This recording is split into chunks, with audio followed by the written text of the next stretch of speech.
thoughts here today? How are you? What are your thoughts? Glad to be here. Glad there's a crowd here. What are your thoughts that it took 7 years to build 59 units, though? We need to go faster. Thank you. And how come veterans are too disabled to live here, like make too much money? We'll like talk Devin. about all that. Thanks.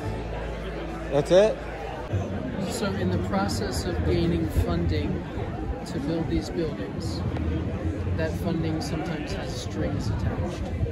It's funding that requires low-income people to have housing.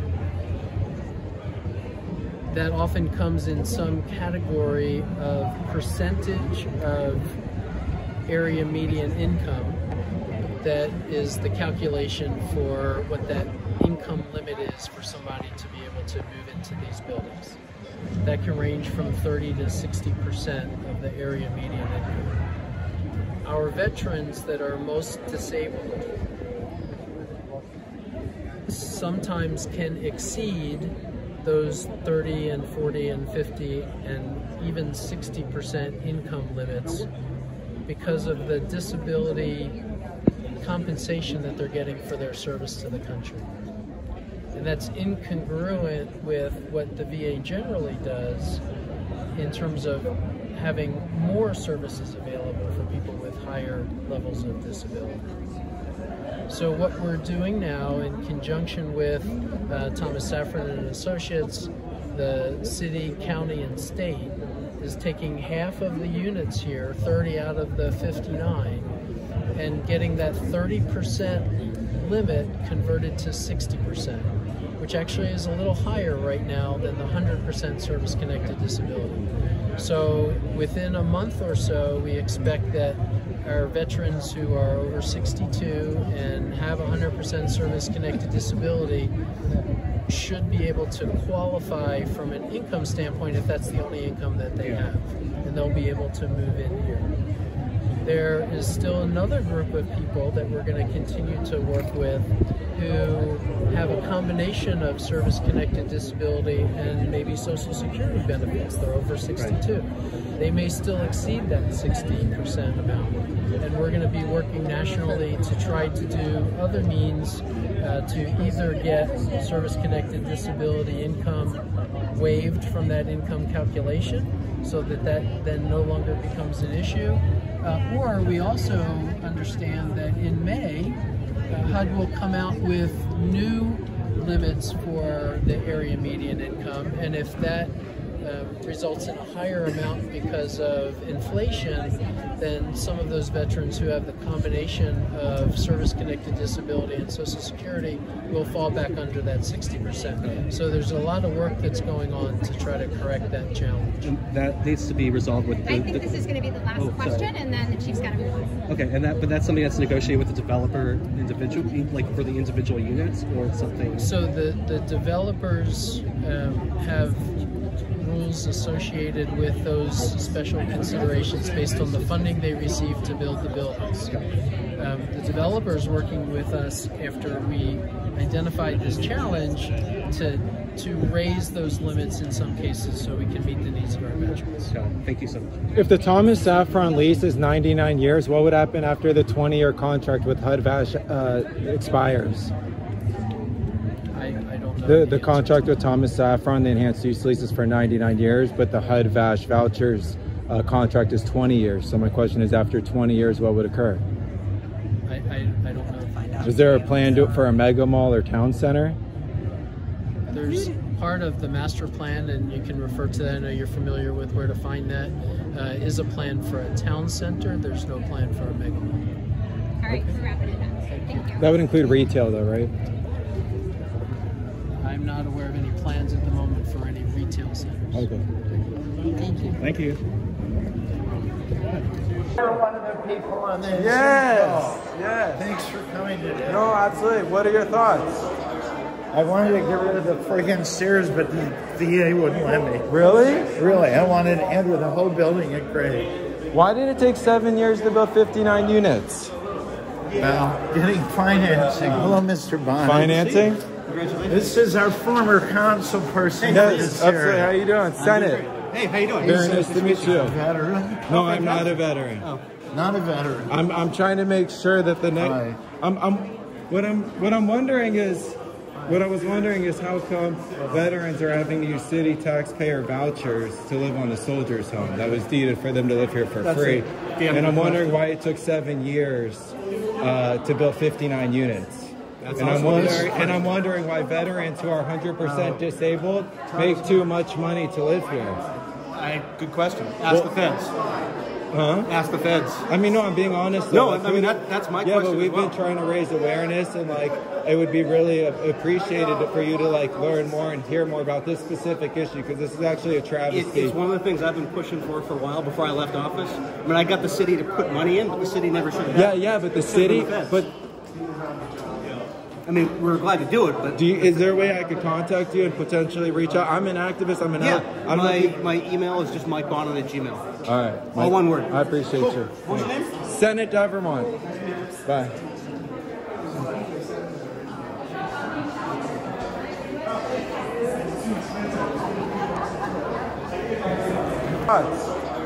I wanted to get rid of the friggin' Sears, but the VA wouldn't let me. Really? Really, I wanted to enter the whole building at grade. Why did it take 7 years to build 59 units? Well, getting financing. Hello, Mr. Bonnet. Financing? This is our former council person. Yes, absolutely. How you doing? Senate. Hey, how you doing? Very nice to meet you. Veteran? No, I'm not a veteran. Oh. Not a veteran. I'm trying to make sure that the next... What I was wondering is how come veterans are having to use city taxpayer vouchers to live on a soldier's home that was deeded for them to live here for free. And I'm wondering why it took 7 years to build 59 units. And I'm wondering why veterans who are 100% disabled make too much money to live here. Good question. Ask the feds. Huh? Ask the feds. I mean, no, I'm being honest. No, I mean, that's my question. Yeah, but we've been trying to raise awareness, and like, it would be really appreciated for you to like learn more and hear more about this specific issue, because this is actually a travesty. It's one of the things I've been pushing for a while before I left office. I mean, I got the city to put money in, but the city never should have. Yeah, but the city. But what are your thoughts on today? I'm not allowed to speak to the media. I'm not. Oh, okay. I'm the media today. Huh? That's a congressional rule. So you can't talk? I'm not allowed to speak to the media. That's Janet Turner. My name is Thomas Safran, and my bad. And our firm, Thomas Safran Associates, in partnership with Century Housing and U.S. Vets, two nonprofits, I call ourselves a limited profit because every project we do is controlled by the government agencies we work with. In this project, there was only 6. Yvonne Brathwaite Burke below, former supervisor, congresswoman, nice to see you in the front row, and Century Housing. Are you still president of Century or Parker? Board members, hello. Oh, my bad. So we have partners. So we put together a partnership called the Veterans Collective. In partnership, ourselves together with the two, this almost requires, can I do this?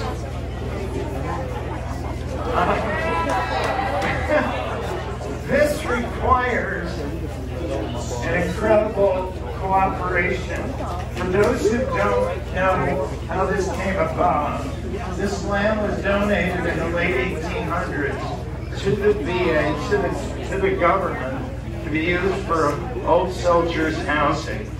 And there was a lawsuit some years ago, 10 years ago or so. It wasn't settled. Jeez, that's poor.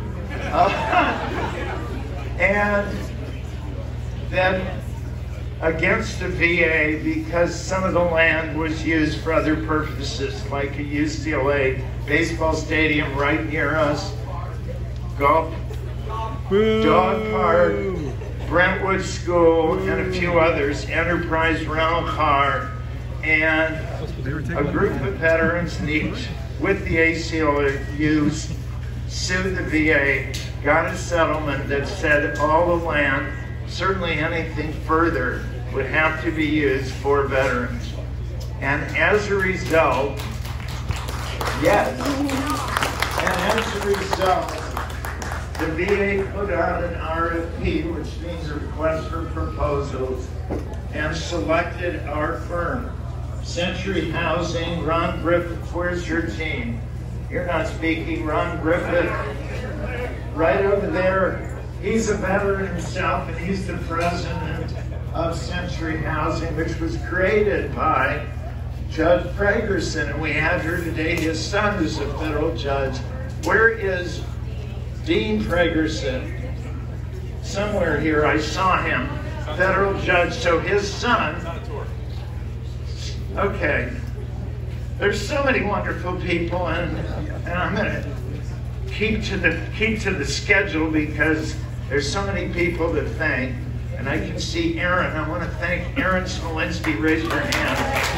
Aaron is my assistant. And if you've been to an event at my home, you know how he organizes all of this and made this possible, along with an incredible group of people in my office. And before I go further, I want to introduce the people in my office. I have a lengthy program here, unfortunately. So this building was built about 100 years ago, and it's been vacant for quite a while. And so we in our group, in our partnership, are doing, what are you pointing at? Oh, before I talk any further, I'm out of order here. The very first thing we should have been doing, thank you, Aaron, Aaron's keeping me on target, is to introduce the American Legion Auxiliary Jackie Robinson Unit 252 Color Guard. They're coming forward, come on in. They're going to do the Pledge of Allegiance.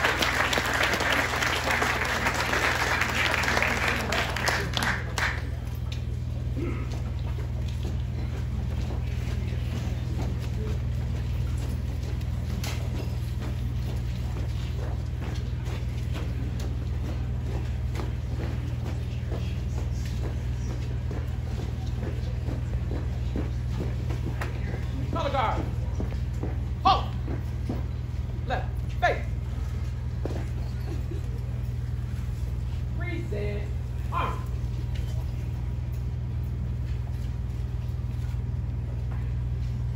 I pledge allegiance. All right. Of the United States of America, and to the republic for which stands one nation, under God, indivisible, with liberty and justice for all. Color guard. Order. Arm. Right. Face. Make a path. Forward. Walk.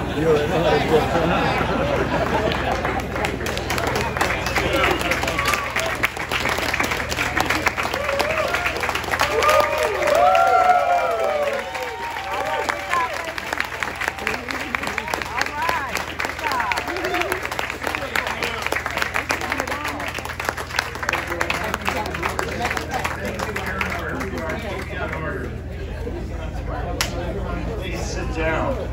So, what I wanted to do before we start, we have some wonderful speakers representing the various parts of this project and all the roles.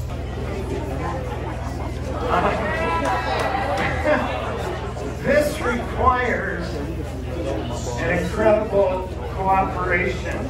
For those who don't know how this came about, this land was donated in the late 1800s to the VA, to the government, to be used for old soldiers' housing. And there was a lawsuit some years ago, what, 10 years ago or so. It wasn't settled. Jeez, that's more.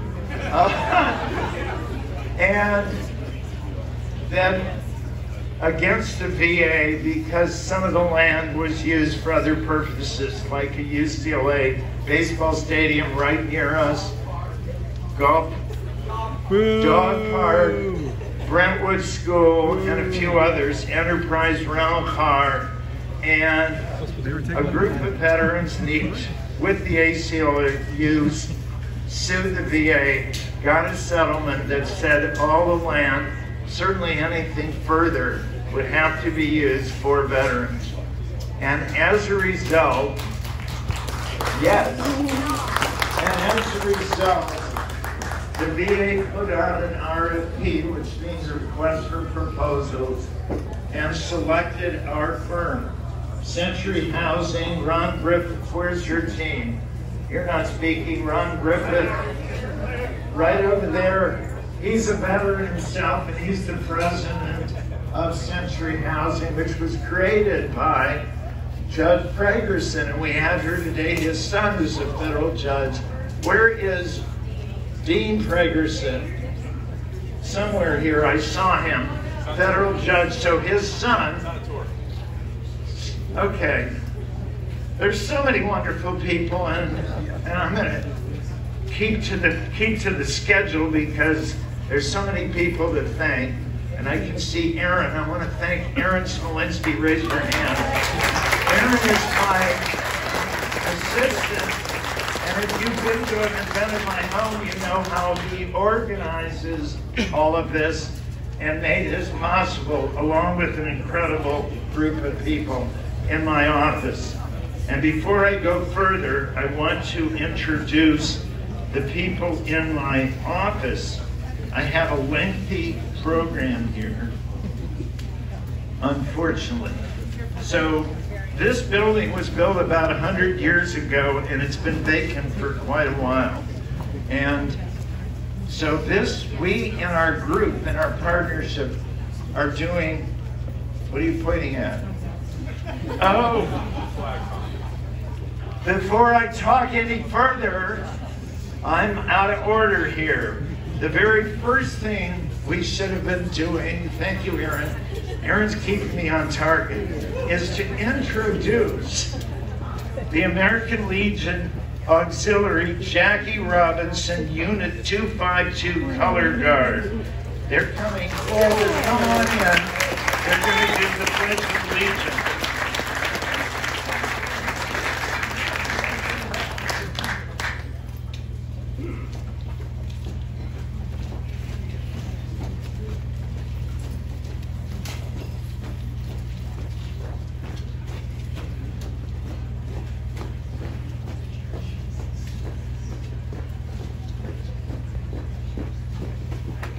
Color guard. Halt. Left. Face. Reset. Arm.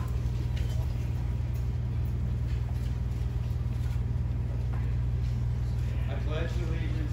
All right. Of the United States of America, and to the republic for which it stands, one nation, under God, indivisible, with liberty and justice for all. Color guard. Order. Arm. Right. Face. Make a path. Forward. Walk.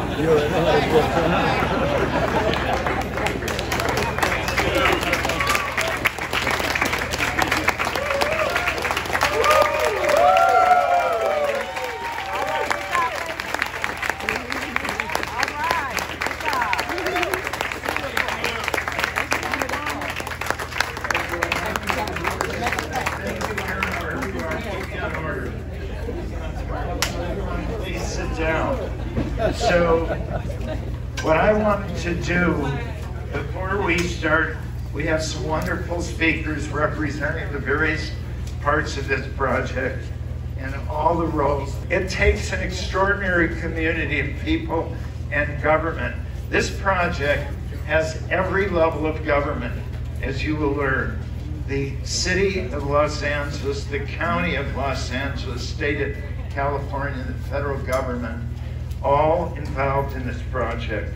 And it's all part of a larger plan. When the VA selected us, the goal was for our group to build at least 1,200 units of affordable housing for veterans. And presumably, all of them homeless, unless we don't have any. to fill up the buildings than it would be other veterans. And Century Housing and our group are doing 40% of the total in U.S. Vets. And you're going to hear from the director and founder of that U.S. Vets, Steve Peck, a little later. So they're doing 20%. And we want to emphasize that there's been some meaningful progress. We normally don't have an opening till the building is full. We don't do openings a few weeks after we finish the building, but we're doing it here because the VA particularly wanted us to emphasize that things are happening. We are making progress. It takes a while. When the VA selected us, they gave us the available buildings and land, but didn't give us money.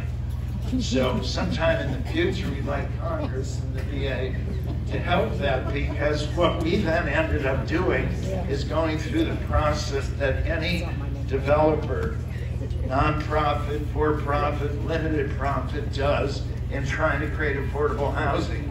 And that means we're applying to the state, to the city, to the county for funding. And in this project, as I indicated, we had 6 sources of funding. I'm not going to give a quiz, and it's really complicated, but you're going to get an idea how all of us have worked together to create this building. And so the first I want to start out with is to introduce the first person here on my list, and that is the Chief of Staff, the VA. We wouldn't be here if this wasn't veteran land. And so Tanya Bradsher is the Chief of Staff. Does that mean to the Secretary? Chief of Staff in the Secretary's office. Tanya Bradsher is the Chief of Staff for the VA, the United States Department of Veterans Affairs. And we're delighted you came from Washington.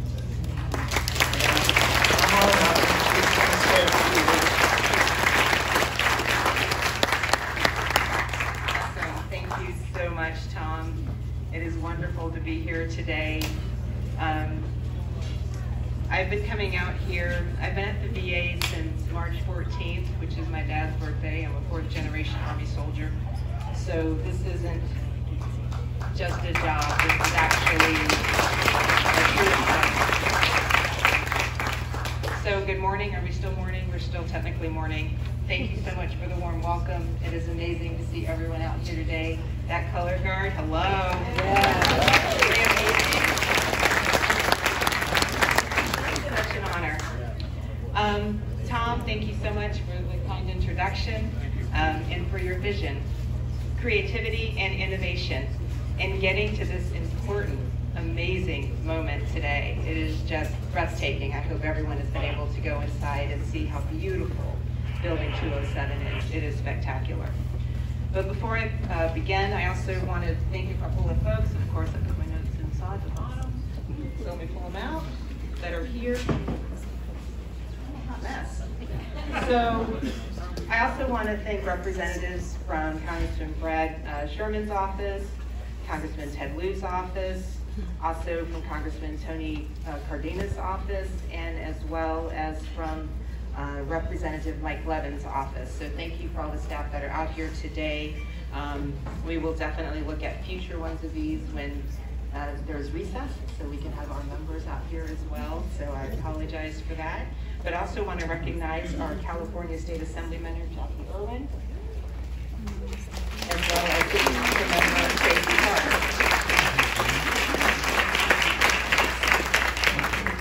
This new facility is a credit to the city of Los Angeles, the state of California, and our veterans who will be calling Building 207 home. Woo!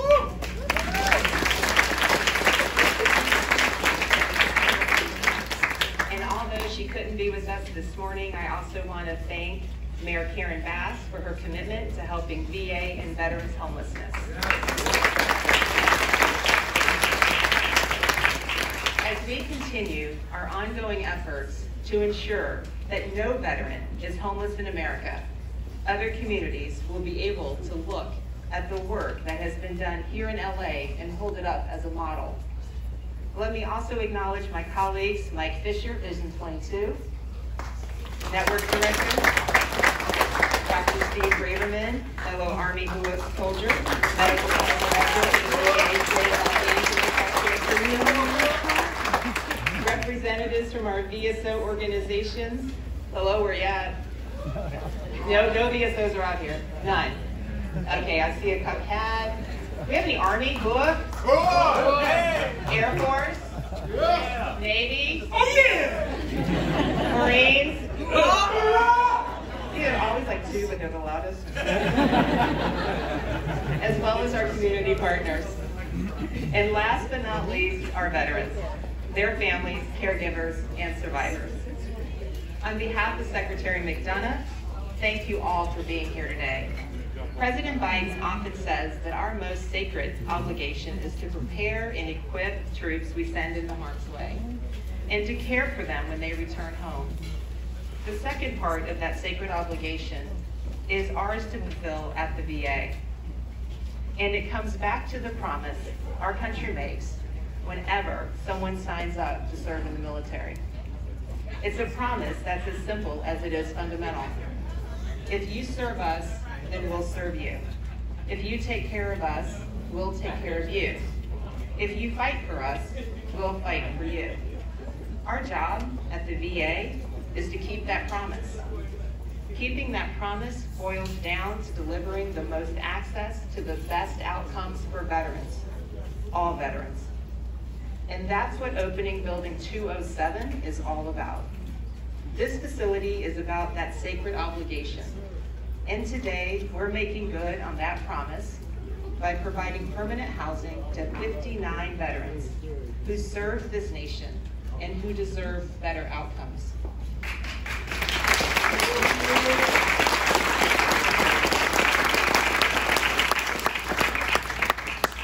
Today's ribbon cutting is the result of the work that began over a decade ago, starting with Secretary Shinseka's work to address veteran homelessness and continuing with Secretary Bob McDonald's efforts and to improve the master plan in the West LA campus. Out of those initiatives came Secretary McDonough's expanded and accelerated efforts to end veteran homelessness. You'll remember that back in October of 2021, Secretary McDonough set 2 ambitious goals to address veteran homelessness in LA. The first goal was to house 40 veterans living on the homeless encampment into housing by November that year. And with the help of Rob Reynolds and so many other advocates, we were able to do that. The second was to get 500 veterans into LA, into the housing by the end of the year, making sure that they were home for the holidays. We housed every veteran living on Veterans Row and moved them into more than 700, moved more than 700 veterans into LA into housing. And those goals were just the beginning. Last year, VA set out to get 38,000 homeless veterans across the country into homes. Some thought it was ambitious, but we knew it was necessary. And with your help, we accomplished that goal. It took some real teamwork, collaboration, perseverance, sacrifice, and commitment to achieve the milestone for our veterans. It took bipartisan efforts of Congress, public and private partnerships like the ones we have here, the support of the VSOs, and so many others. And that support is an important reminder of the nature of the work that we do at the VA. To do the best work and make the best progress for the veterans who deserve our very best. Well, it takes all of us. With the opening of Building 207, this is another great example of all of us. All of us working together to ensure that we take action and that every decision we make is based on a simple principle: improving the outcomes for veterans, their families, their caregivers, and survivors. Now, to be clear, this is just one step in a very long road and the work ahead of us, but this is also a step in the right direction to end veteran homelessness. So let me close with a few points. While today is a ribbon-cutting ceremony, and we all know it's so much more than that, it's also about providing a home for 59 veterans that reflect the honor and dignity owed to them through their service and their sacrifice. It's about ensuring the words homelessness and veterans never exist together. It's about honoring our nation's sacred obligation to serve veterans, their families, caregivers, and survivors, as well as they have served us. Thank you so much for having me here today. May God bless you, and may God bless you.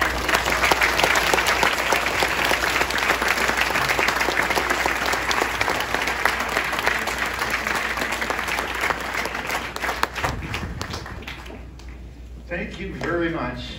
That's the biggest cheese here is the VA. And so under the secretary and the secretary's office running this local operation, Michael Fisher, please come up. Michael Fisher is the director of VA Integrated Services. You're going to have to explain that because they come up.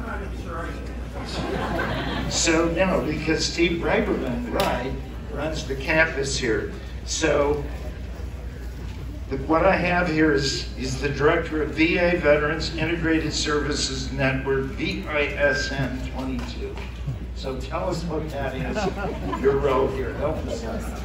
So it's a regional director, basically, and in my role, I help facilitate the operations of the VHA facilities in Southern California, Arizona, and New Mexico.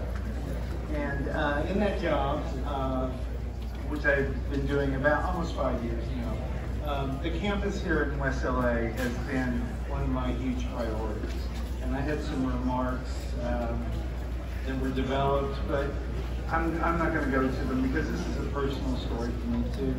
It's, you know, before I took this job, I was the director at VA in Long Beach. And I saw firsthand some of the struggles with homeless veterans, and I also saw people working together to help solve those problems.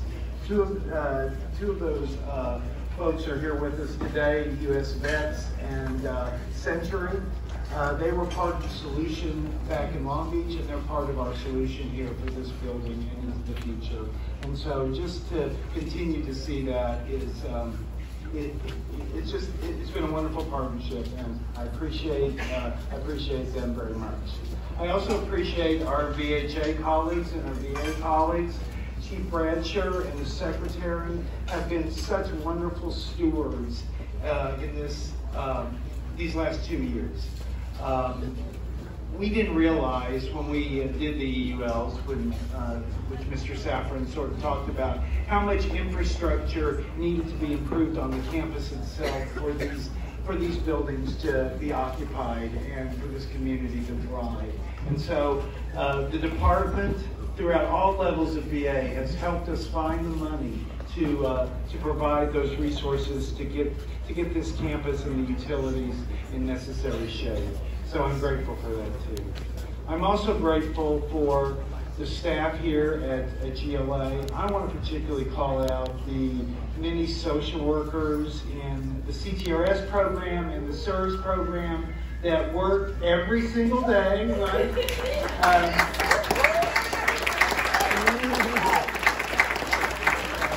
To make the lives of our veterans better. Sometimes they're an unsung hero, I think, and they're working many hours, I know because I get emails from them at all hours of the night. So I'm grateful for you too. But, you know, mostly I'm grateful for the turnout here because this just tells me that there is so much support for this. In this age of divisiveness, our communities are divided, sometimes our governments are divided, but we can pull together on this issue and we can open not only this building, but all the other buildings on this campus. So thank you.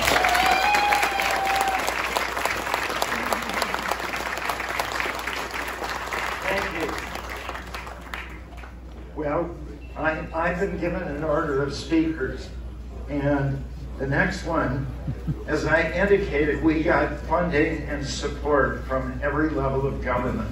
And representing the state here today is our new state assembly person, which should come on up. Jackie Irwin's district got redistricted, and she became the representative of this part of Brentwood and Bel Air, right? She was in Ventura County before, and Westlake and Thousand Oaks heading west, but with redistricting, we got a new state assembly person, and she's terrific.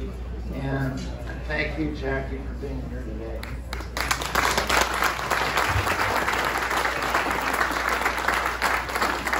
Well, good morning, everybody. It is fantastic to see such a large crowd. And I've been in the state legislature for the last 8 years, most of that serving as the chair of the Assembly Veterans Committee.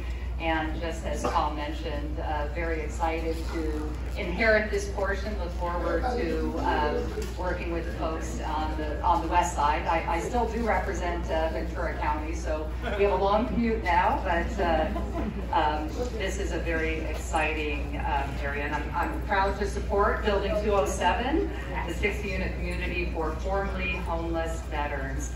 And as Tom said, this really takes a village. When you look at the levels of funding and the levels of support that were required to get together to this point, it is very exciting, and I appreciate everybody's role in that.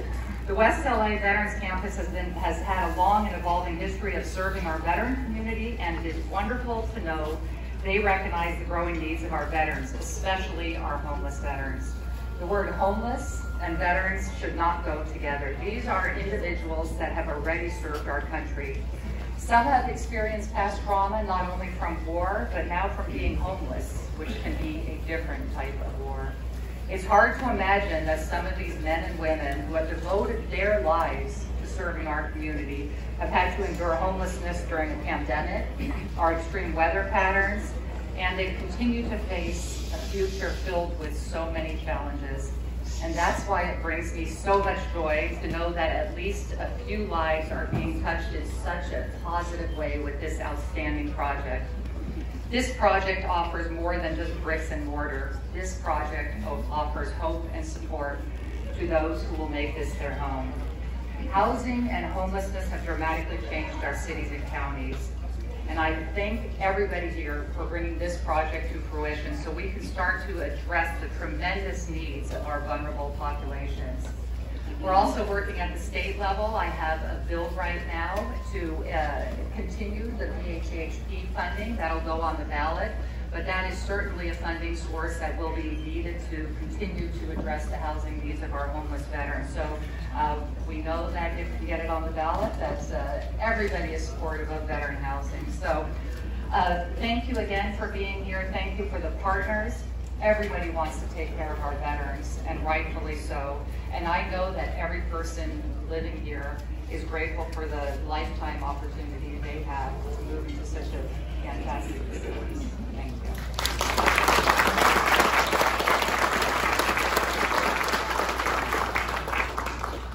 Forgive me, it's warm up here, and I took off my jacket. Who believed I left my house, I rode my bicycle here, I live nearby, and I thought I was going to be very cold, but then the sun came out too. How special for all of us. I want to just go out of order and introduce the people in our office. We had a group of people, starting with Jordan Pines, president of our group. I've been pushed up the chair. Just applaud again, thank you. Tyler Monroe, Senior Vice President of Development, so this was under his bailiwick. Tyler. Parisa, to get this done here and get through the bureaucracy. Parisa Roshan, where are you? Incredible job on this. We have Eugene Niazov, construction manager. We have a partner with Lena Construction, with Kevin Napoli. They watched the contractor who was Alpha Construction Company. Irv Blackstonetter, are you here? Your son? It's all on my list somewhere, but you're going to get bored with all the names. But gosh, They deserve the acknowledgement. If they showed up today and they worked hard in this, I want to give them credit. Amanda Garza, Director of Property Management. Pam Mark, Director of Supported Services. Elena Tyson, Senior Vice President of Management. And where's the manager? I met him. The new manager. There you are. Give us your name. Anthony Nutzen. And Anthony is a veteran, served in the Army about 15 years, and he's the manager of this building. And so we're delighted to have you. And you have a maintenance person.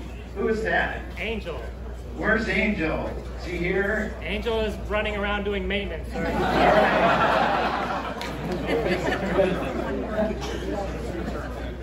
All right. He's terrific. Did I miss anyone? Okay, because they're the people who are going to make sure this building works well. It's all those earlier people are the ones who got it built and got it to this point and got all the funding. But now, you've got to take really good care of our manager and maintenance people so they take good care of our residents. So, all right, next on my list, I'm coming back, but I'm going to take one out of order. Mr. Mike Bonin, our former council member, who was the council member for this area and helped us get the funding for this project. We're very grateful. Thank you.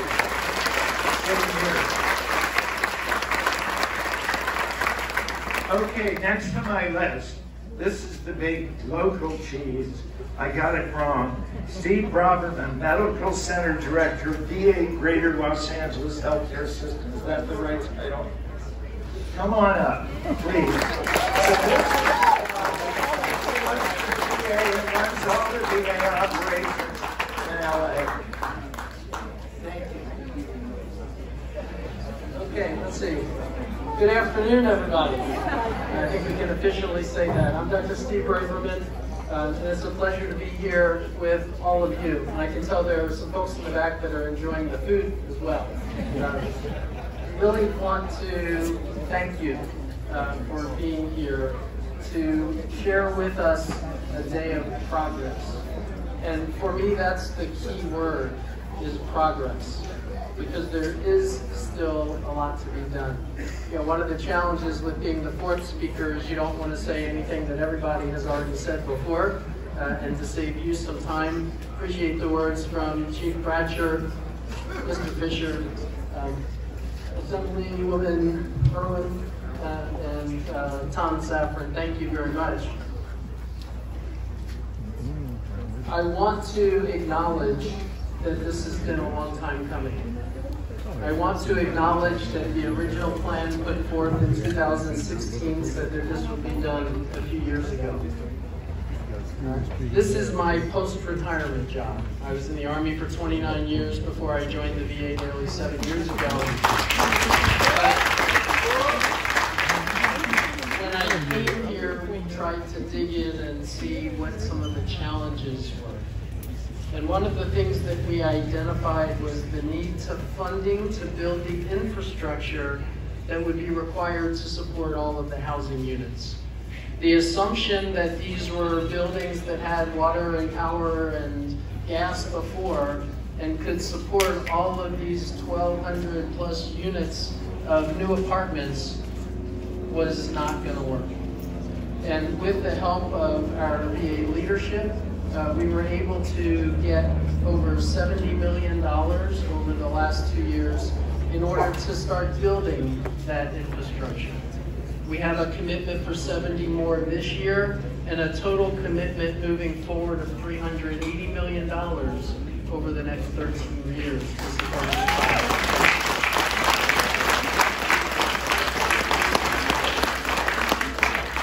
We've assembled an outstanding team. I want to recognize Mr. John Kuhn, Ms. Sally Hammett, Mr. Alan Trin, Bill Borgum, Matt Carter. A lot of folks are really working hard to bring these concepts to fruition. I also want to recognize one other guy. I see him over there. Brett, if you could raise your hand. Brett Sims. Brett is the director. asset and enterprise management within the VA. That's the organization that really does the work to bring in our developers who build these projects, because the VA cannot build them alone. And it makes a big difference to be able to move forward with all of this. Housing our veterans is important. This last year we housed a little bit over 1,300 veterans into permanent housing, a little lower than our stated goal of 1,500. We're going to continue to press with that goal for this next year, and we anticipate being able to achieve it. One of the other additional innovations that we just started a few weeks ago, and I have a card here called Veteran Temporary Housing Hotline. There'll be cards on the check-in table. This is a hotline for people to call when they have emergency needs for housing, and we will find a place for all of them that evening and then work towards a housing program to fit their needs along the way. So far, we've been getting, since starting this in December, about 30 veterans a week who call in to try to get assistance. So go ahead and get one of these cards, have that number, 310-268-3350, and provide that for people who might need that assistance. On a personal note, it pains me a little bit to acknowledge that there are disabled veterans, service-connected veterans who are experiencing homelessness who don't currently qualify to come into this building. And the reason for that is that there's a limit on income of 30% of the area median income for Los Angeles. Veterans who are 100% disabled, 90% disabled, exceed that amount of money from the small amount of compensation they get from the VA. Now, what's good is that by working with this team at Thomas Safran, our local, state, county, and city government officials, we're about on the cusp of being able to take 30 of those units and transform that into 60% AMI, which would cover that service connected.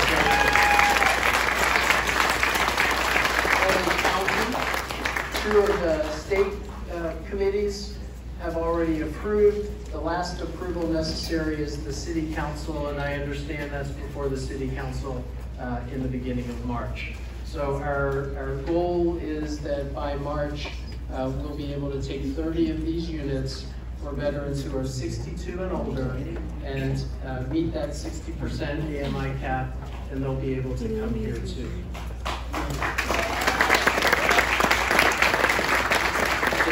It's a little incongruent that our veterans who are the most disabled and will most benefit by being on this land close to the hospital can't get into these buildings, and we're going to change that. So on that thought, I want to say again, thank you for coming. The key word is progress, and we will continue to do what we can in order to make this campus a home for our veterans.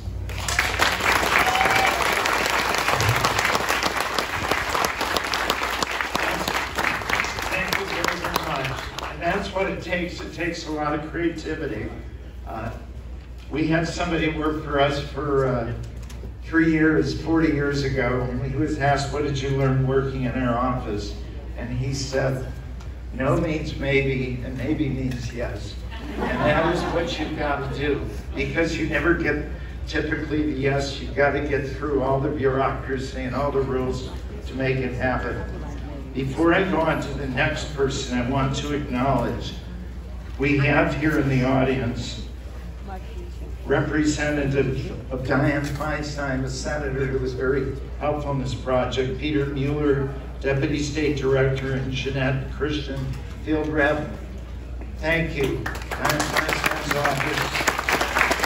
Our former congressman for this area is Ted Lieu, Nicholas Rodriguez, District Director, and Janet Turner, Field Rep. Wherever you are, right there. Thank you, folks. To Ted Lieu. Congressman Ted Lieu, it's down here as senator. He got promoted. All right. Brad Sherman, in the redistricting, we went for this area from Ted Lieu to Brad Sherman, and we have from his office, he now represents this area, Scott Abrams, District Director, and John Alford, Field Rep.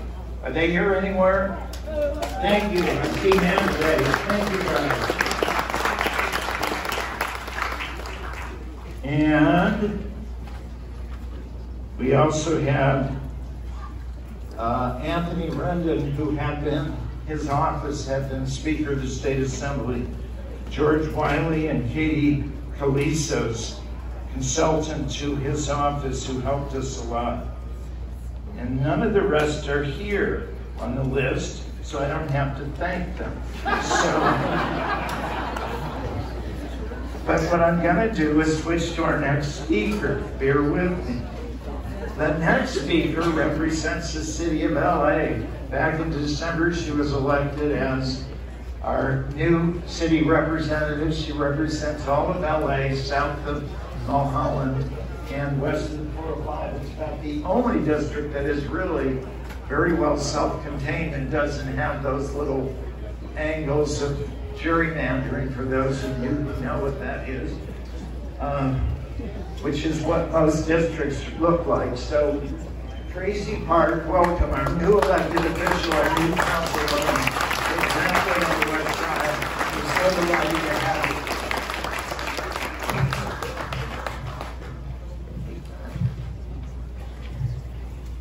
Well, thank you very much for the warm introduction, Tom, and for your incredible work on this project, and to all of our government partners and our service providers in making today a reality, including my predecessor, former Councilman Mike Bonner. Thank you for your leadership and your work. I've had the pleasure of visiting the VA to see the progress on this incredible housing effort several times over the last couple of years. And the transformation of this property with the creation of so much new housing has been an astonishing achievement, and I could not be more proud of everyone who made this effort a reality. I am the proud daughter of a U.S. Army veteran. My father was stationed on bases around the world during the Cold War and served our country proudly. He was a teletype operator and had the tragic distinction of being the very first to learn of the assassination of President Kennedy when the news was transmitted to his base in Turkey. After he left the military, my dad went to school on a GI Bill before starting his career at General Telephone Electric, installing telephone lines across Los Angeles. One of his proudest achievements was installing our city's communication systems for the 1984 Olympics. He was an active member of Communications Workers of America until he retired in the mid-1990s. He passed away in 2005, but I still hear his voice in my head reminding me that fighting for what's right is always the right thing to do. Even though he loathed politicians, I know my dad would be proud of me today because I'm standing here with you on this momentous occasion.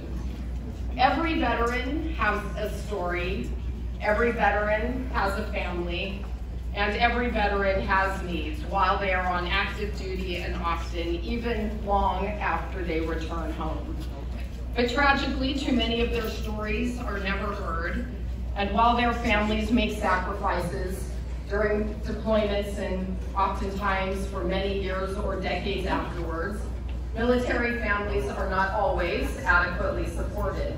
And all too often, the individual needs of our veterans are not met.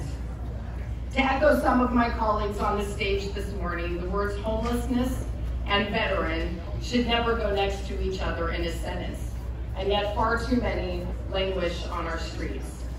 In 2022, there were still over 33,000 homeless vets across our country, with nearly 4,000 of them right here in Los Angeles. That's far too many by any measure, but there is good news. According to HUD, there has been an 11% decline in veteran homelessness since early 2020, and that is the biggest drop in veteran homelessness in more than 5 years. Even more encouraging, the estimated number of veterans experiencing homelessness in America has declined by over 55% since 2010.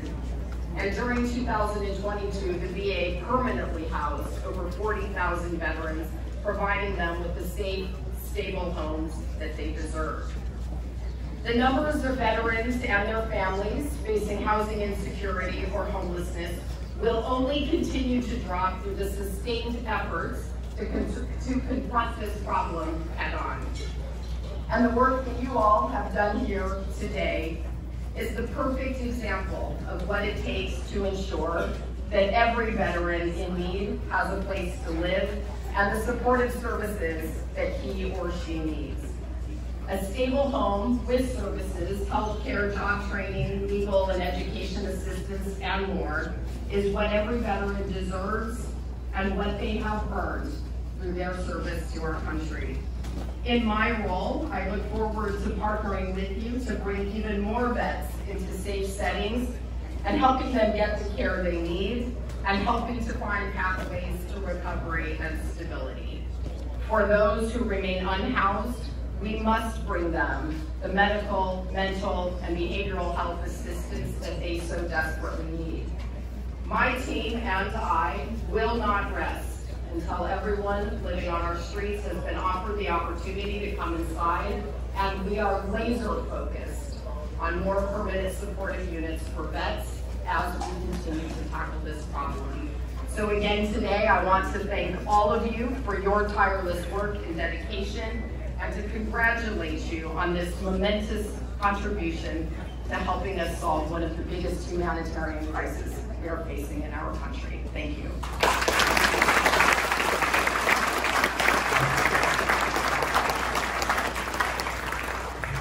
Thank you, Tracy. We look forward to working with you in the future. Just as an example, just a little west of here, we are started construction on 120 family units for veterans, homeless veterans, and I hesitate to say that it was the original concept design came from Frank Gehry. And just want to tell you, when we were selected and he saw our name, he called me up and left a message on my machine. He said, before, please, please, please use that 3 times.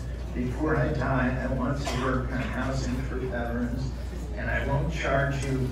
I will charge you whatever a regular architect charges. And so he's come up with the design for property a few, what, block and a half west of here and north. You're pointing that way. Isn't it that way? Yeah. All right. Unscripted, you can tell. So I want to just acknowledge Ron Griffith, the people, the board, our partner Century Housing, the board, and Von Berg is president or chair. What's your title? Chair of the Century Board. We have board members and we have staff members. Brian D'Andrea, where are you? Ron Griffin, we already acknowledged, Oscar Alvarado and Paige O'Donnell. They're all working on buildings of their own. Don't you have one right across the street? That's you. You started. So our partners are all working on things on this campus. Before we were selected, there's 2 other developers doing projects on that end of the campus. They're going ahead with their development. So there's more than our group working here. There's a bunch. But to get this far, I want to acknowledge we have a nonprofit partner. We have 2 partners. We have a service partner. You're going to hear from Steve Peck at U.S. Vets at the end, but we also have a nonprofit partner to provide some services, and that's Housing Corporation of America.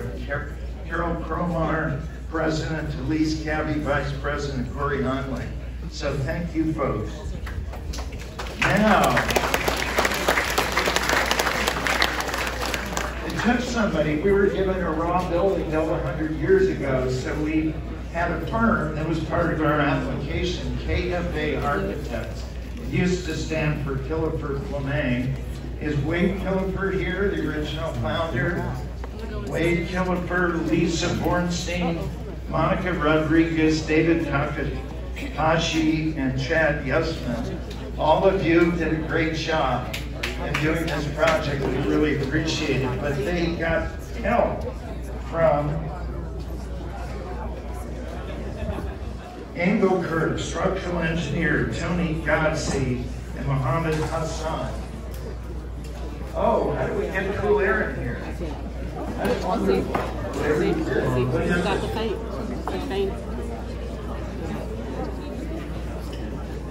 Thank everyone and present some certificates to the Veterans Collective,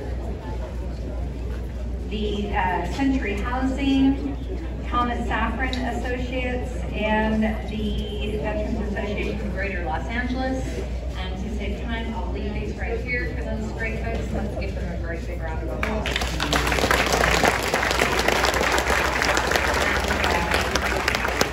And last, veterans, thank you for your service.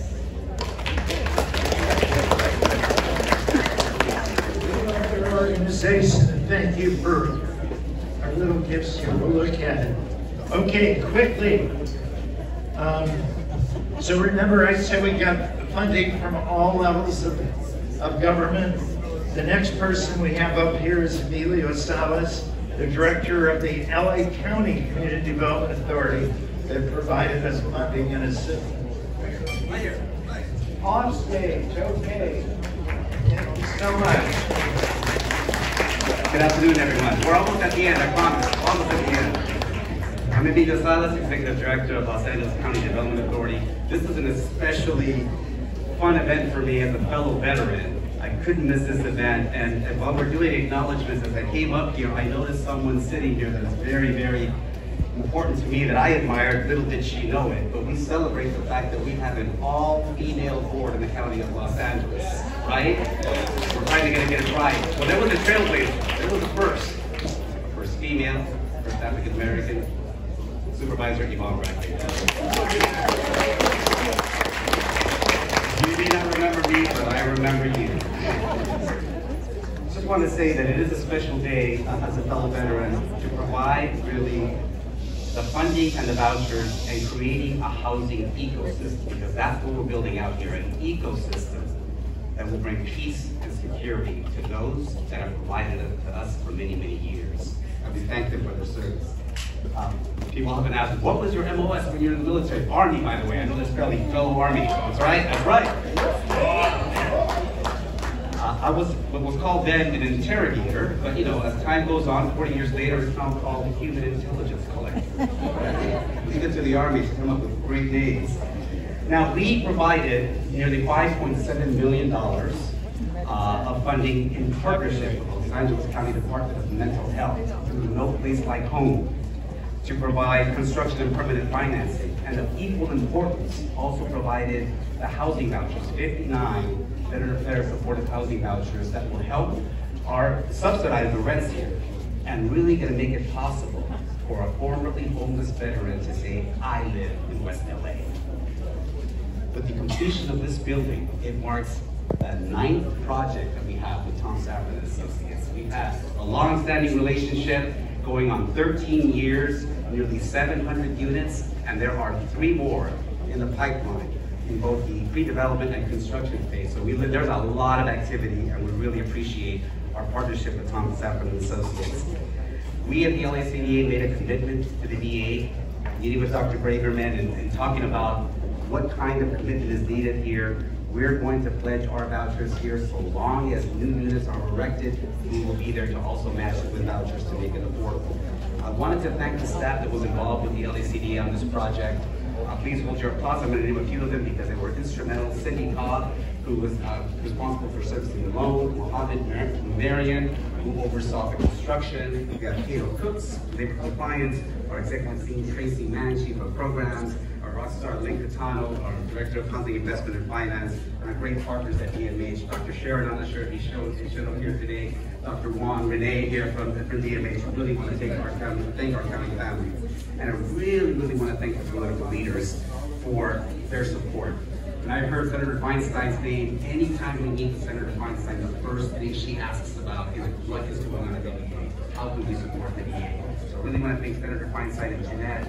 I want to thank our current supervisor, Lindsay Horvath, Housing Deputy Amy Perkins, all of whom have been unbelievably supportive. I've been in this business for over 30 years, and I can tell you, there has never been a point in time in our history that I can recall where the federal government, the state government, the local government have made housing one of the top priorities. It's always been an afterthought, but no longer. So I'm really excited about the possibilities, and to all the veterans, welcome. Fargo did the construction loan and also purchased the tax credit. And come on up, Paul. He has a few people to thank, and now it's getting cool. We should have opened it up from the beginning. I hope you're okay, Mr. Paul. Dr. Paul. Anyway, hello. That's our person there, Paul. I'm so sorry. We should have kept it cool from the beginning. Paul bought from Wells Fargo. And as I'm introducing them, they did the construction loan, they bought the tax credit, a very significant part of this. But our permanent loan is CCRC, and the director is here, and that's Mark Rasmussen, so thank you. I've missed a few people, but can't miss you. Thanks, everyone. On behalf of Wells Fargo, we'd like to congratulate Thomas Safran for completing such a beautiful building. And we are humbled that Thomas Safran picked Wells Fargo to have the expertise to try to put together such a complex structure. I do have a 30-minute speech prepared, but I'll keep it to 20, maybe 3. An adaptive reuse really requires a connection.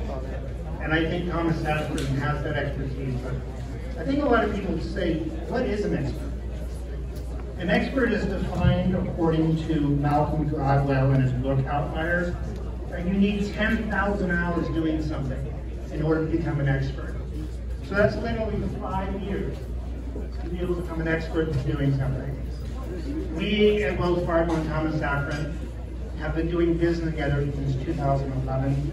We've done 22, 23 deals together.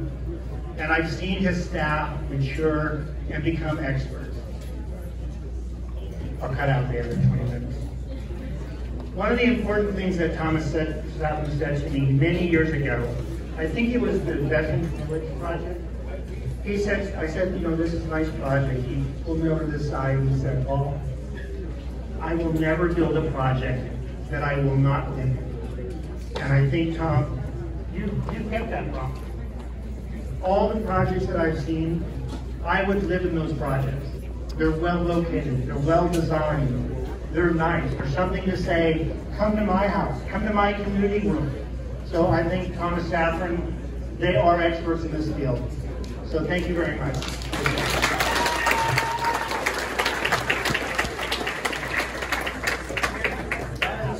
Last but not least, our partners, CPAC founded an organization called US Vets to serve and work with veterans. And they are part of our 3 partnership between our firms, Century Housing and US Vets. So CPAC, come on up.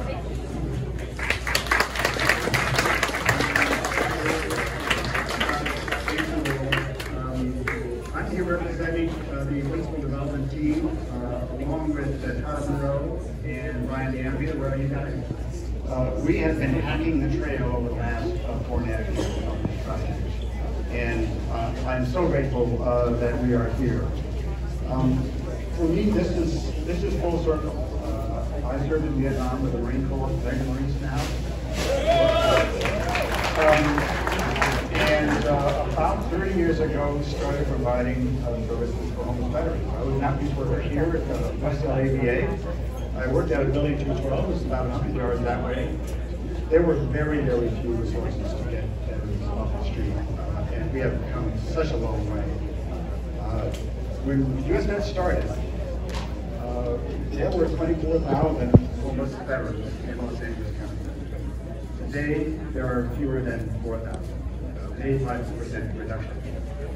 But we still have a lot of work to do. There's still nearly 4,000 veterans out there. This project, we've heard a long list of people who have worked on this project, and that's the way to happen. I want to point out our support service team. Daryl Vincent, our COO, is here. Jessica Lohan, officer is here. Who else is here? Tess Banko is our project director. And she's working very hard on bringing services to these veterans, along with Larry Wayne. Where's Larry? Daryl Farrell, Marine. But we have so much work to do. This is the first of 20 buildings that will be here. Who is that? Is that Michael Fisher? Veterans Collective. I'd like you to imagine for a second. Head of Veterans Collective. That's who has the 70 acres. Oh, that's who says, Remember the Instagram account? The Instagram account? Yeah, Veterans Collective. There will be a food bank there, legal services, counseling, loan See how small that is? anything veteran needs. One thing is they're catering to one specific type of veteran. The veterans who come to the campus needing help for the volunteers, we want them to come there. Along the side of the building, straight out of the building, that building going south on the campus is the historic walk. It's a straight shot to the county center.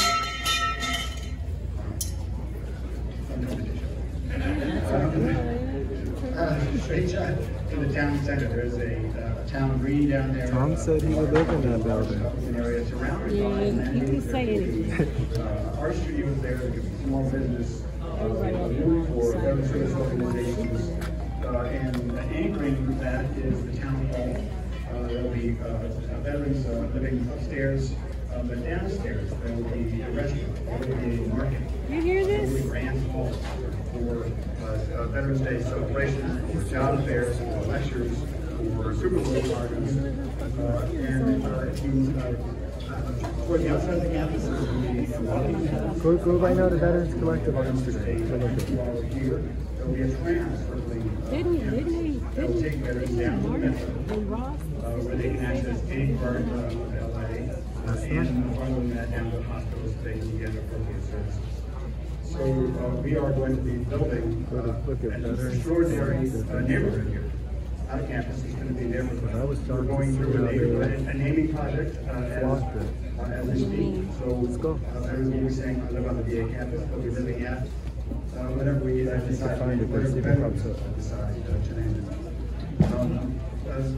You will be hearing more about another organization that we are partnered with. Town of the Towers, Brad and Gavin, are you here? Thomas Safran. They are making an extraordinary contribution to this campus. Isn't it A somewhere? Helping us fund several of our buildings. Are really accelerating our ability to bring this. Veterans Collective just said. So this will be a place where veterans can thrive, can grow, and reach out to their families, and create a social network out in the community. If we do this right and redesign, essentially, the service system for veterans in Los Angeles, we have the opportunity to end homelessness among veterans in Los Angeles. So I leave you with that. Thank you very much. Go to Tom Safran Instagram. Go to Tom Safran. Thomas Safran Foundation. I'm supposed to introduce some lead philanthropic consultant, Bradley Blakeman and Gavin Naples. And for all the other people I didn't introduce, all the people at Alpha, sorry. I apologize. So, that's it. We thank you for coming. So just give all the land to a private developer wants to sublease it, and then mega malls and coffee shops. So you're saying give all of it? He has a 99-year lease for, yeah, who on their Instagram page somehow proudly states that 70 acres will be the future for veterans to live at. You know, the number 3, the original donated land was over 900 acres. Yes. Okay, now it said that 388 acres, correct? The future for Veterans Collective and veterans is 70. That's the future number of this is your home. And that's disgusting. That's disgusting. That's really gross. Yeah. They have 916 acres. Now 388. And the Veterans Collective's future is 70 acres. In the future one day. While Brentwood's was 22 acres. How does that make any sense to you? It is the piece of land that the VA contracted with regional properties. Illegally. It depends on how you view the lease. Well, it depends how you look at a deed of the federal government to be a soldier's home for free. You don't charge homeless and disabled veterans rent. And I absolutely appreciate and understand. You just don't agree with it? I'm not going to say that your opinion is unjust. Well, everything I've stated are facts. The land was deeded to be a soldier's home. Veterans, disabled, homeless veterans wouldn't be paying rent to deed of land to be their home. I haven't said opinions. These are facts. There's no campus in the original deed, right? Is that an opinion? The word campus is. But I can see how, as I said before, that where we get distracted. Yeah, and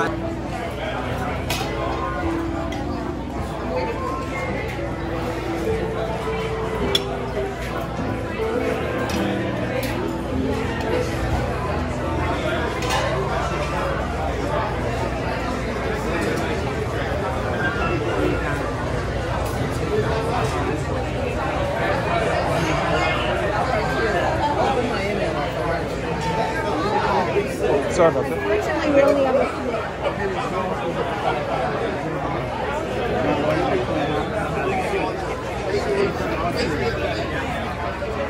What's going on, man?